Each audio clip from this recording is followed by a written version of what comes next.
Black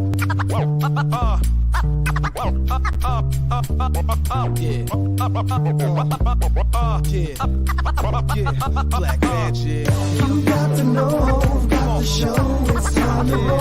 So just tell me what you want to hear. Tell me what you want, so just tell me what you want to hear.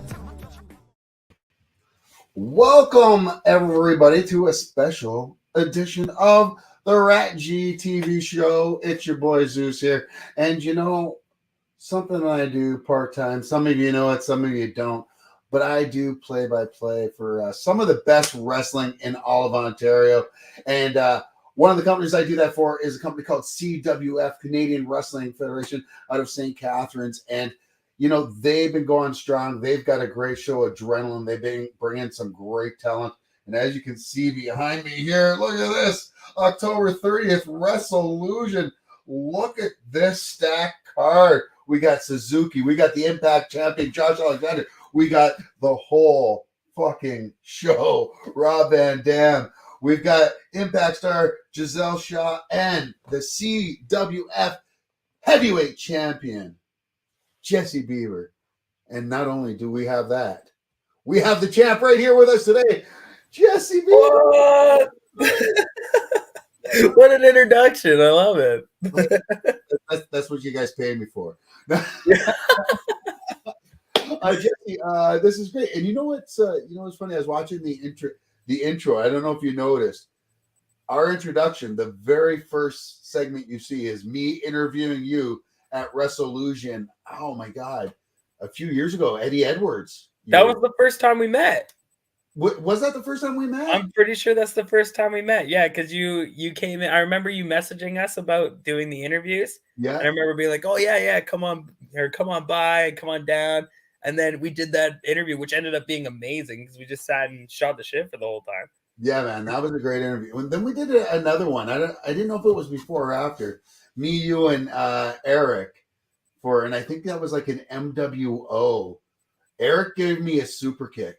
It was NWO. Yeah, that's right. It was MWO because we ended up doing your New Year's thing too, where we did those videos we sent to you, which was amazing. So much that fun. Was so much fun too. We've done a lot of work together, like really, like not even like since I've been with CWF. I mean, prior to that, like that's what I'm saying. And here we are paying you for the play-by-play. You should be paying me to be a part of the Well, hey man, I'm just saying. I put you over, guys. So he's great. He's great. I love it. That's more than enough payment for me. That's the champ I want. I'm queuing up that mic check all the time. So, so we're going to talk a little for people who aren't very versed in wrestling or anything like that. We are going to talk freely with you folks about the sport and about the entertainment aspects of it. And Jesse, first and foremost, what got you into wrestling? Like, you're part of a wrestling family. Can you kind of give the folks at home your wrestling origin story, if you will? Yeah, honestly, it all started. I was like 8 years old, and Chris Thorne bought a wrestling ring and put it in our backyard. He actually ran a company called NWF for a little while, so it was like Northern Wrestling Federation, and because we lived up by North Bay.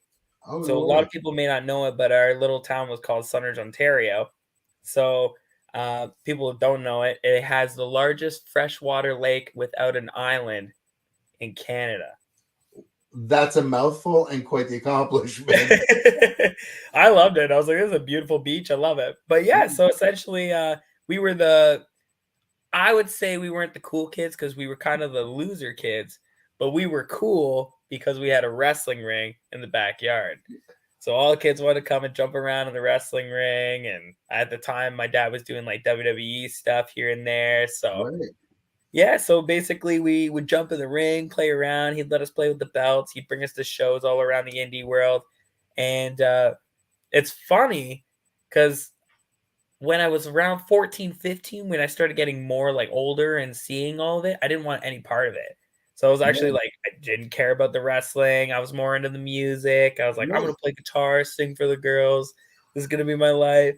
And then my older brother, Frankie, got into it. And then it just at that point, he needed a tag partner, and then I was like, well, I guess I'll go to help you out, Chris Thorne. I So, and then here I am. Now I'm like, I'm loving it. I don't even know what I'd do without wrestling. and that's just the thing. Like you brought up the music. Your whole family is also not just wrestlers, but you're all musicians as well. It's crazy. It was like you didn't have a chance but to be an entertainer, I think. It almost seems like if I wasn't an entertainer, there'd be a problem. Right. You'd be a serial killer. Let's be real. Maybe, possibly. You never know, right? You'll be driving the white van. It just wouldn't say CWF on the side of it. It wouldn't have my face on the side of it. Right. Right. Okay, this just took a weird turn. It's escalating now. Right. We just got canceled off of Facebook just like that. So you've got the entertainment blood like coursing through you. You were a little resistant, and we've talked about that before in previous interviews. Talk to me a little bit about what it's like to have the pressure of being the face of a company, because you've been the face of CWF for a long time now. You're the 2-time CWF champ. Only ever lost that championship one time, and that was to former Impact or still Impact champ, or not champ, but Impact wrestler Cody Deaner, former CWF champ. What do you like having all that weight on your shoulders, though?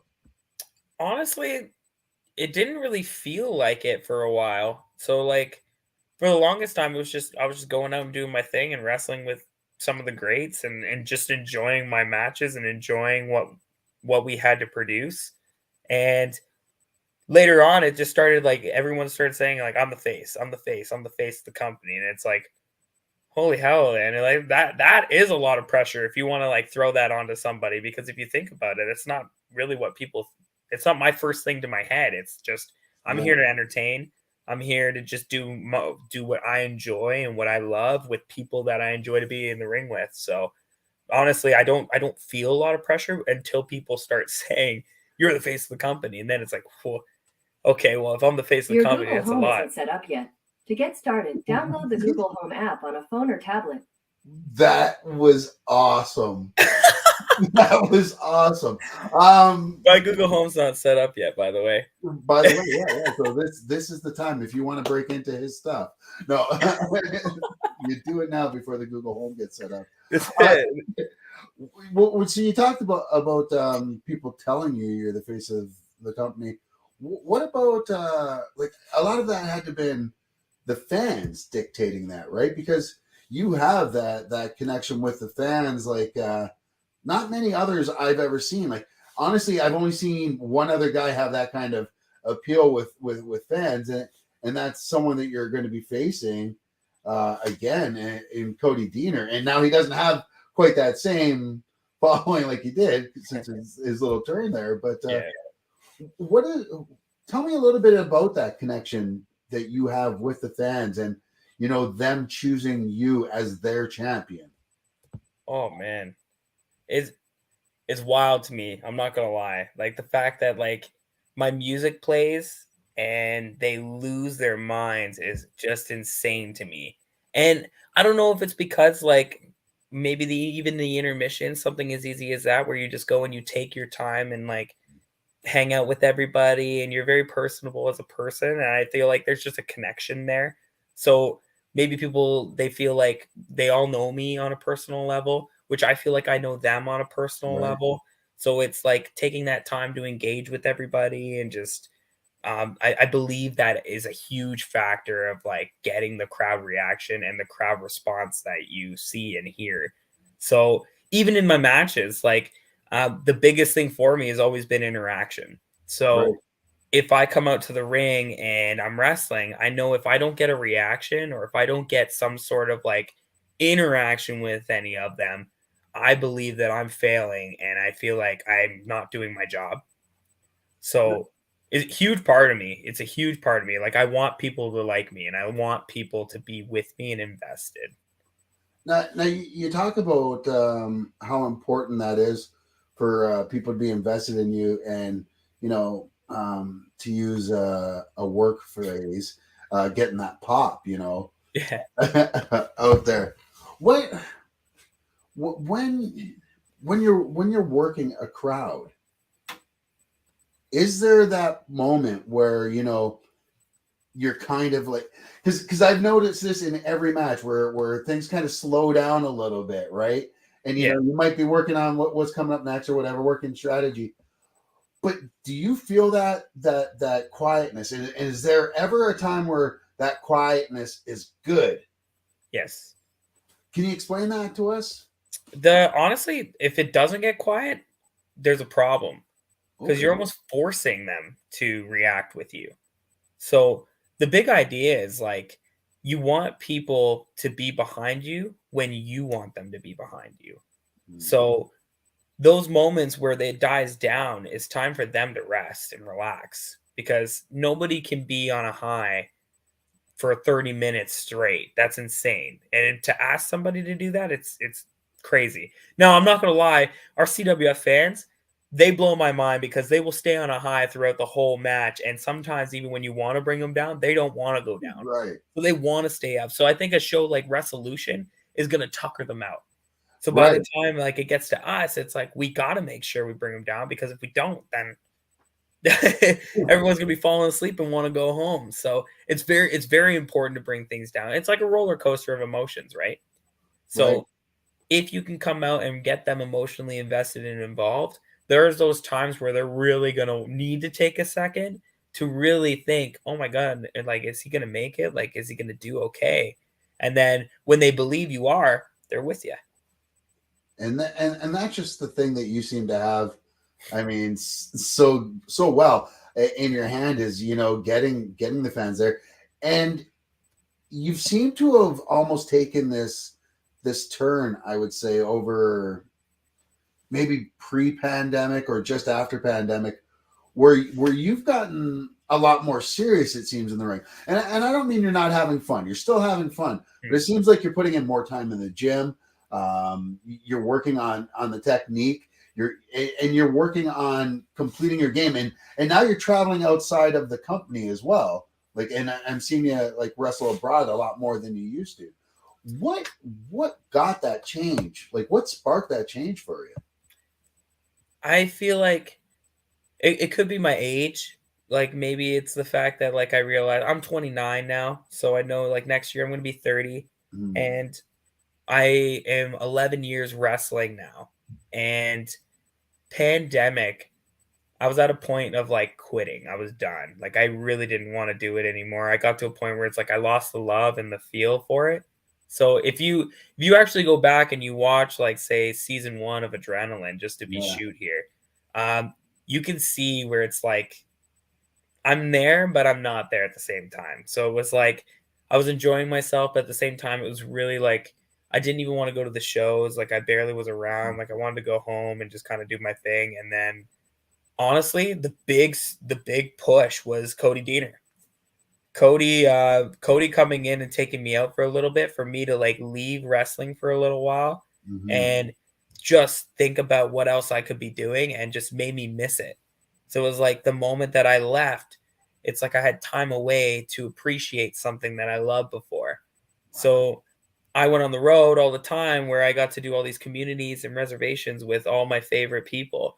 And that was something I took advantage of because it was just something I did every year. I would go on the winter road tours, I would do the summer tours, and I would go see all these people that I built a bond with. And they would just love me and they made me love what I did. And the fact that like I got out and told a story all the time, it was just something I loved. And then the moment it was taken away from me, it was like all we did was these Adrenaline shows, which don't get me wrong, I loved everything about it. And I loved the people that actually came to support, which by the way, if you guys are watching, thank you. I love you all. But the spark was gone. The love was gone. It was like I couldn't feel invested in my matches. I couldn't feel stories being built. And I'm a huge storyteller. I love stories. And I love the fact that like if you can watch a match of mine and dissect a story and know that like something's happening here, then that is magic.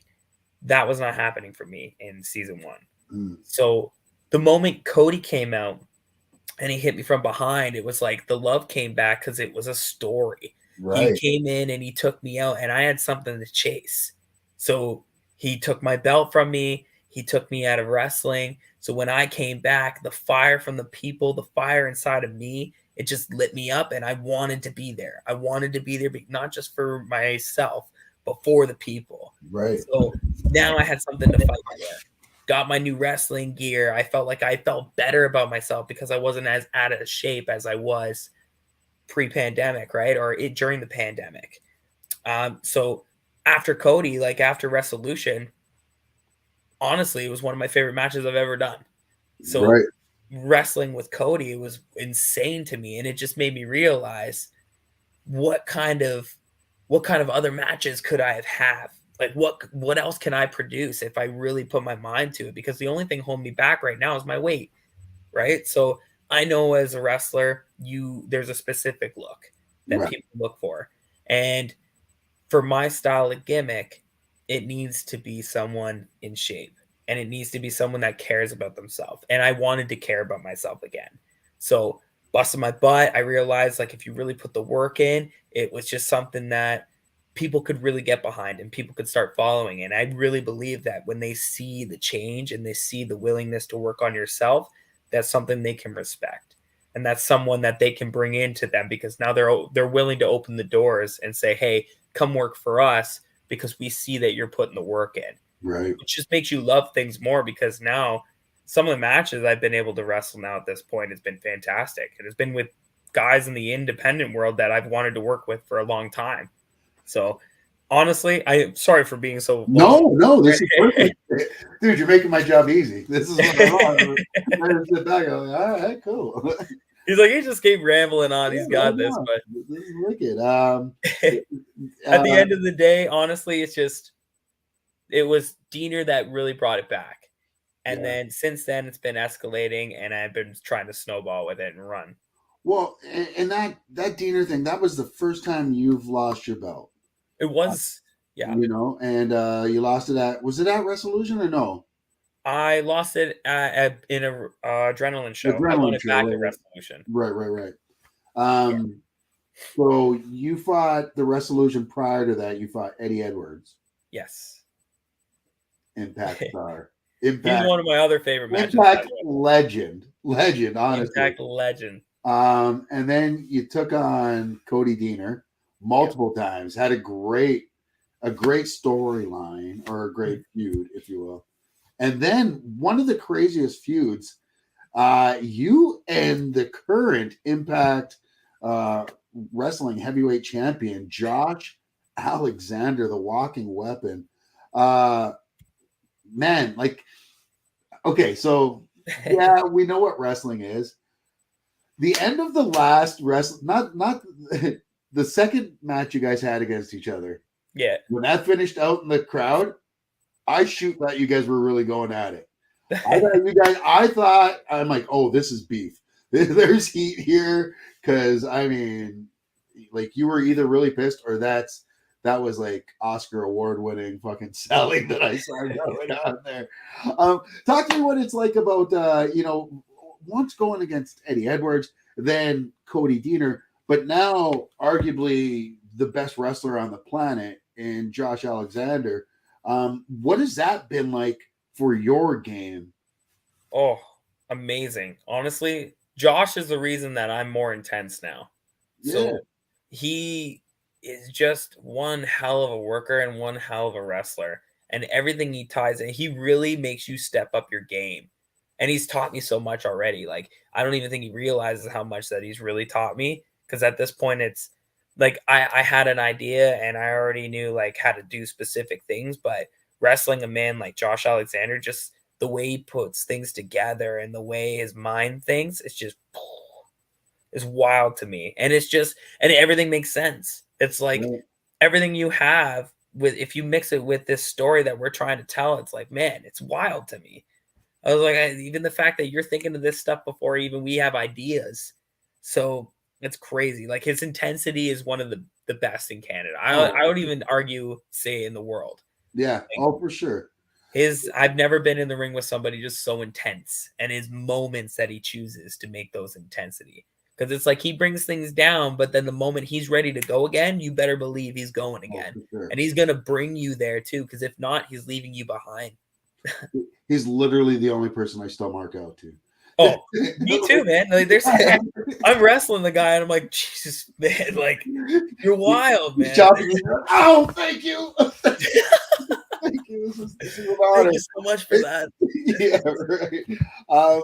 No, that's amazing. Yeah, but and a great opportunity. And I think what an amazing matchup that we've got here. A triple threat between you, Josh, and Cody. I mean, so amazing. But what?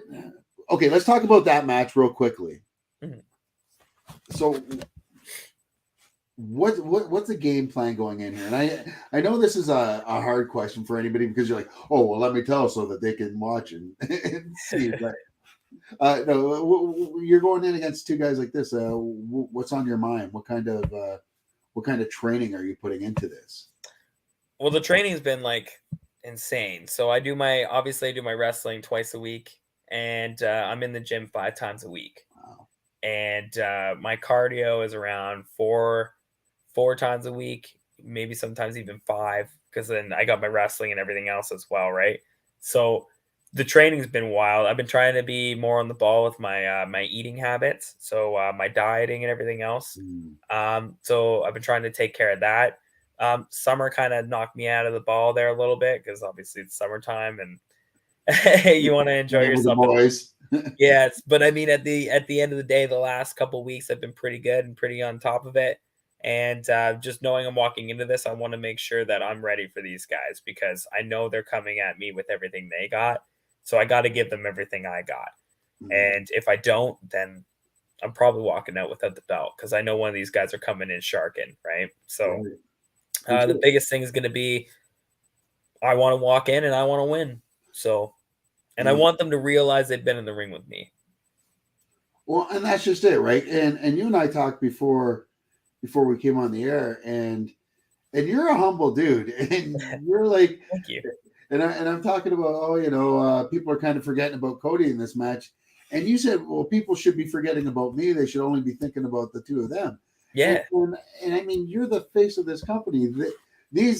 Trust me, if these guys didn't want to be in the ring with you, they're not going to be in the ring with you. But that being said, when you look at this card, aside from your match, of course, what are some of the things you're looking forward to? Like, who are you excited to see? Aside from my match? Yeah. Oh my goodness. Minoru. I gotta see Suzuki and Jeremy. That's gonna be a fire match. That's gonna be I am so curious to see what happens because if they do everything the way it sounds like it could go, like there's so much history there. And the amount of storytelling that they can tell in this. And I know Suzuki's gonna do something amazing. He's just that guy. And Suzuki doesn't look like someone who pulls his punches ever. No, and that's what I'm really excited about. He loves it, I'm sure, right? So. I don't know if wrestling fans know that he was in the MMA world either. Right. So like he literally like took out Jeremy's coach, and that's like a shoot. Oh, no way. Yeah, so the person that taught Jeremy, which Jeremy is actually literally a 2-time world champion in kickboxing. Right. So he's not a guy that knows how to like pull his punches either. So, or his kicks, I guess. But like to just hear the fact that like his coach was knocked out by Suzuki or taken down by Suzuki, and now he's got a chance to like get that redemption match with Suzuki. Like, come on. Yeah. That's something that I can be pulled into for sure. That's a story that you don't even need to write because it's already written itself. It's there already. Yeah. And don't get me wrong, like I'm not gonna lie, huge RVD mark. So same. You have Rob Van Dam on the damn show, and like, come on. Like I'm gonna have a hard time doing commentary and not saying the whole fucking show because I went to go watch him back in the ECW days. When they used to be in Buffalo all the time. So, you got all the good times. I forget. I think I saw him, Sabu, Sandman, New Jack was there. Yeah. New Jack. Yeah, it was post Taz though, so Taz wasn't there at the time, but It was still amazing. Still, It's still amazing. still so much fun. Wasn't quite CWF fun, but it was it wasn't that crazy uncle pay-per-view CWF resolution.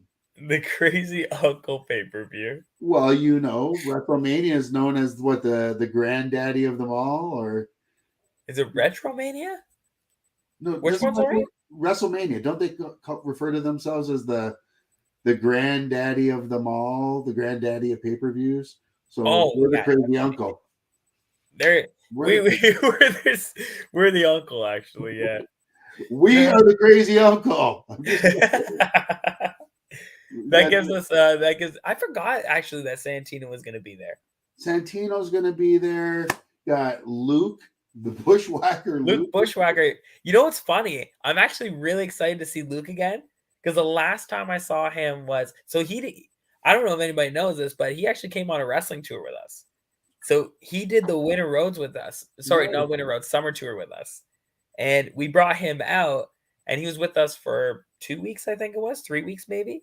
And funniest guy in the world, man. He kills me. Like there was times where he would go out and he had to do a wrestling match, and I was supposed to come in and do a save.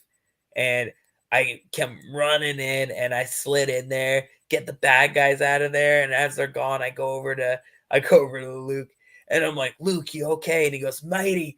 He goes, my shoulder, mate. He's like, check my shoulder. And I like go to check his shoulder, but he has this weird little thing where he like twists his arms and he tries to like tickle your he tries to tickle you in areas he probably shouldn't be tickling. And literally I'm like, get the hell out of here, man. Walk away, bro. Did you get me too'd? Sorry? Did you get me too'd? It seems that way, eh? He was Did he Kevin Spacey you? Oh wait, that's too soon, isn't it? Oh, there it is. Ooh. You heard Kevin Spacey got off today. Not like that, but I mean in court. He used a tissue. Horrible joke. I didn't hear anything. So we got Santino's going to be there. I'm excited to see Giselle Shaw is going to be there. Actually, and they have a really good match too. Yeah, talk to us about that match. I believe they're going for number one contender for the women's title. And so whoever ends up winning that match ends up being the number one contender for the Revolution title. Yeah, which is going to be pretty dope. So we're going to have 2 titles in CWF, 2 women's titles.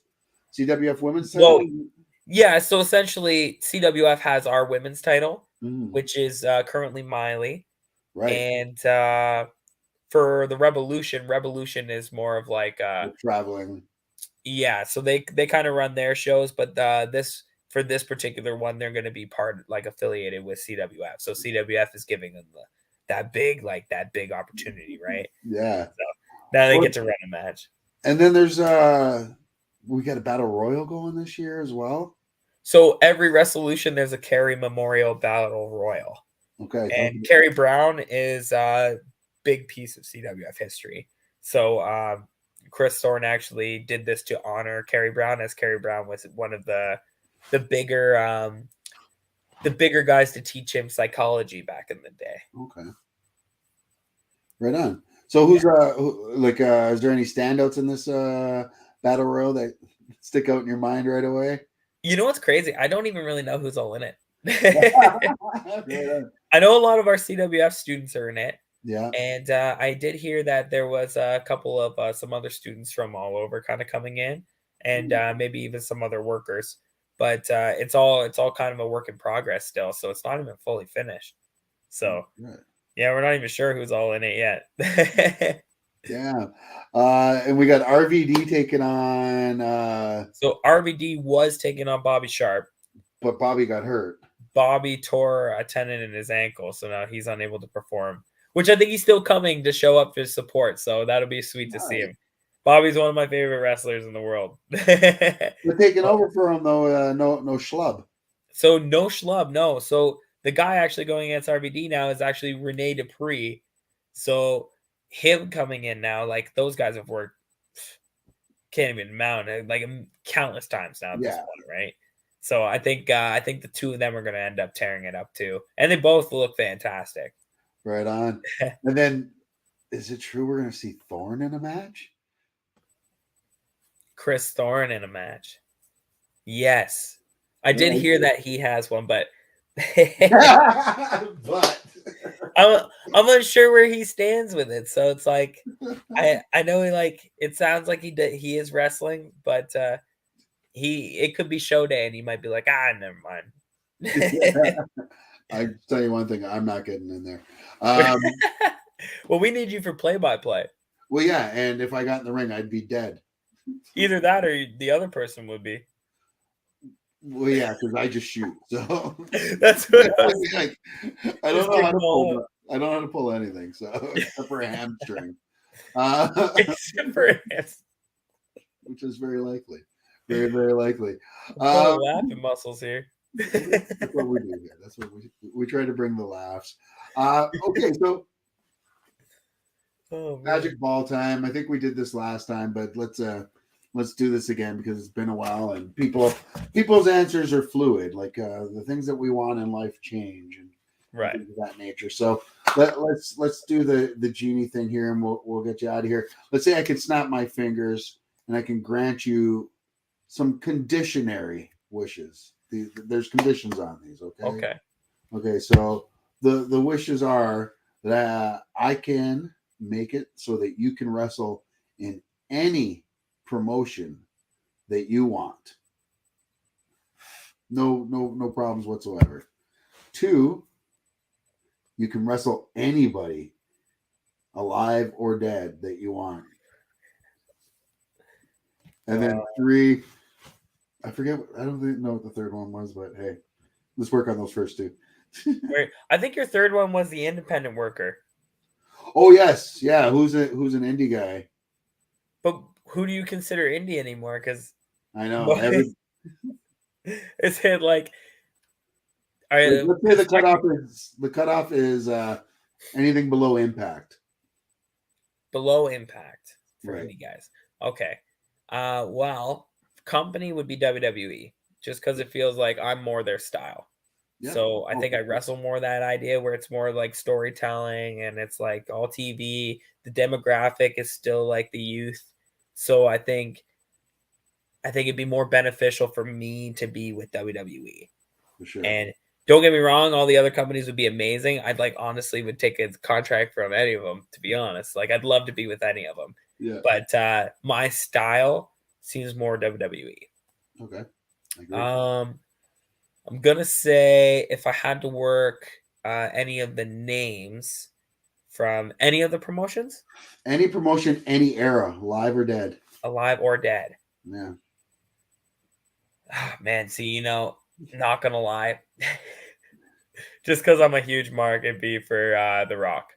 Oh yeah, no doubt. I gotta get The Rock, and honestly, another one is Edge. Okay. All I'd right. love to work Edge. Edge is just one of those guys. I think that would be fantastic.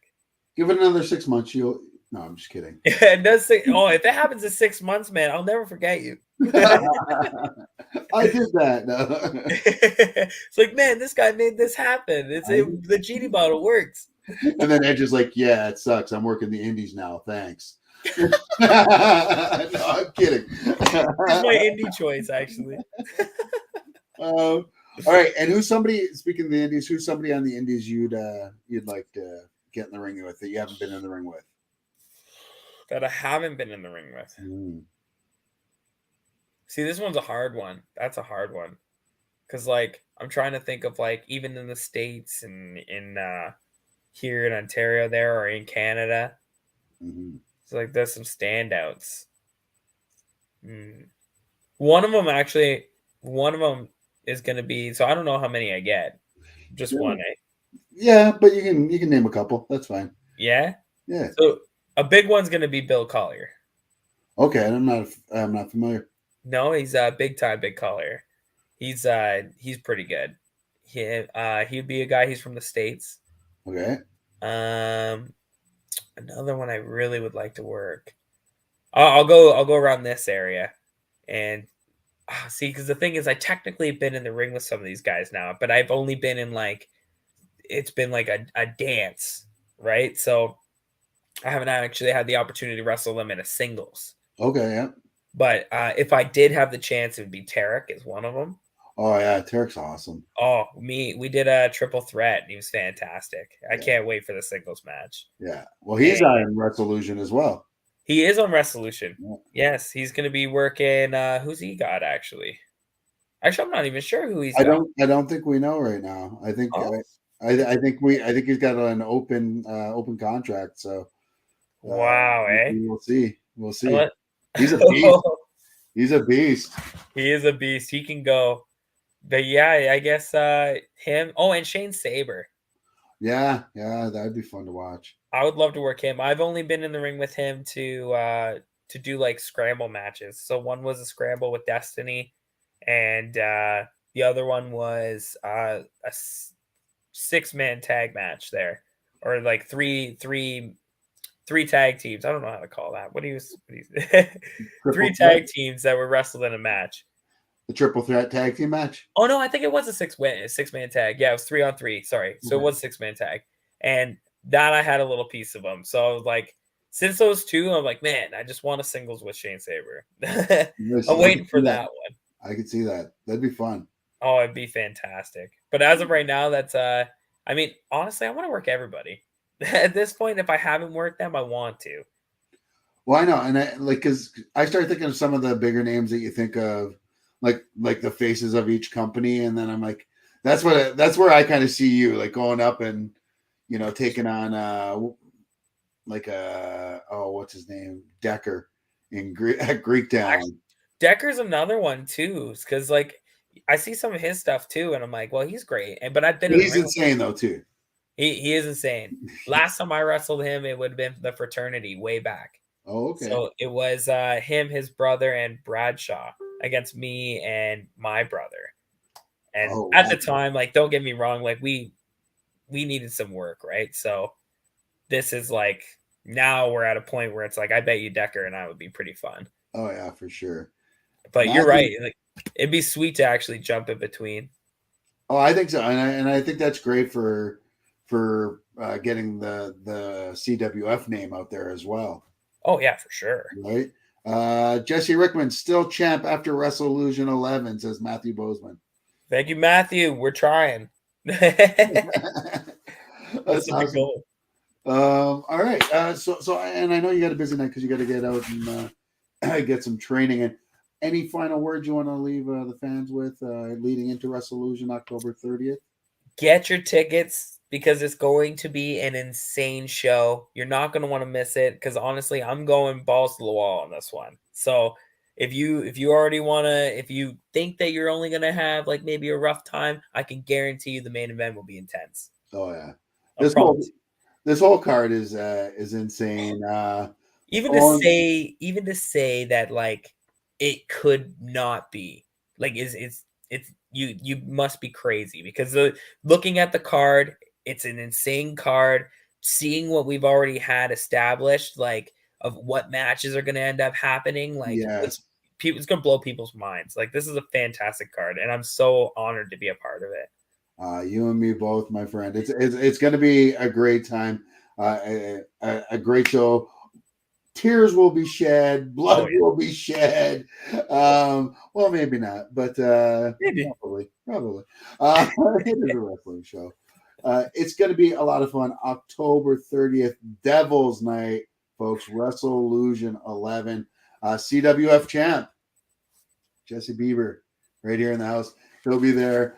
Folks, I hope you'll be there. Jesse, thanks so much for doing this, bud. Thank you. I appreciate it. It's been great. Man, it was really good of you to take the time out of your day to do this. And anytime we got to do it. Yeah, I know. I was going to say finally, eh? Awesome. Well, I will let you be. Everybody else, again, like I said, get your tickets October 30th, Resolution 11 for Jesse Bieber, the heavyweight champ. It's your boy Zeus. We'll see you all on the 30th.